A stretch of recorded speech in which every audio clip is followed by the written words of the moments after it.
Welcome back to Main Street Living. If it's weather, we call Cheryl Nelson. Cheryl Nelson has learned all about the summer weather at Operation Sierra Storm Weather Conference. And if you know Cheryl, she has everything we need to know.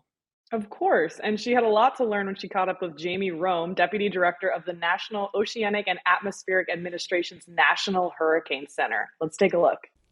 So here I am in beautiful South Lake Tahoe. I am at the gorgeous Edgewood Tahoe Resort here.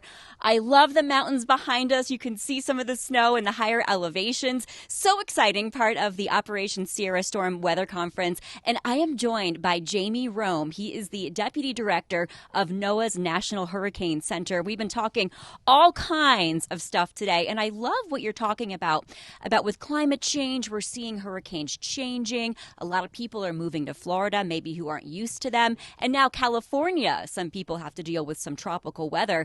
You talked a lot about the cone of uncertainty. I know we all focus on that. So what do you wish people understood better about the cone of uncertainty? The cone of uncertainty only shows you a snapshot of where the hurricane could move. It doesn't tell you anything about what impacts that hurricane could bring to your local community.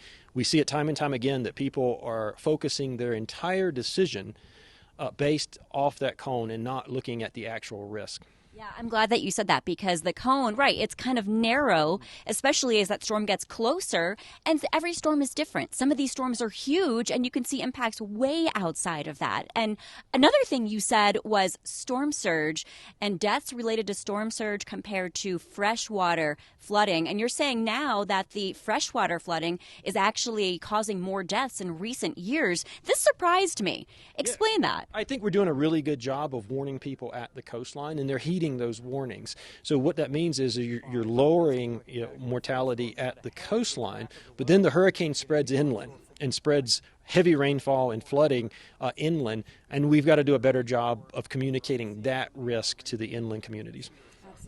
And, speaking of along the coast, you mentioned, too, that a lot of people in Florida, I think about a quarter of them from a study, are ignoring mandatory evacuation orders. Now, are these people in Florida, do you think they're new to the area, or do you think they've lived there a long time and they're just stubborn in their ways? Or maybe it's cry wolf syndrome, right? It's all of the above. Actually, in some cases, it's even deeper than that. In many cases, people don't possess the ability to evacuate. Either they're not mobile, maybe they have disabilities, maybe they don't have the financial means, or maybe they're just overwhelmed and scared and have nowhere to go. So as a community, what can we do to make that better? You mentioned the elderly community as well, that you're right, maybe they don't have the means to get out. So what can we do locally to help? We've got to stop evacuating hundreds of miles and instead evacuate a few miles. Right now and historically, people's perception of evacuation is they had to leave the state, drive 12 hours, expensive hotel, really miserable process. What we're trying to teach people now is, no, I only need you to evacuate 2-3 miles inland, and that's enough. Really? Okay, because a lot of people think, well, the water's going to rush in, or what about the wind? What about my pets? What am I supposed to do? So what do you say to them in that case if they don't know where to go? Identify ahead of time, not during a storm when you're overwhelmed and exhausted. Ahead of time, now in the off season, a friend or family member inland, away from the coast, that would receive you and your family and your pets during a hurricane threat. Make that part of your plan and evacuate there. And before we wrap up here, what did we learn about Hurricane Ian in Florida? I know you talked a lot about that in your presentation, but what are some takeaways that you want to leave with our viewers? The mortality sometimes is more a function of the local community and the social vulnerability than it is the hurricane itself. So what should people take away from that? Kind of put it in layman's terms.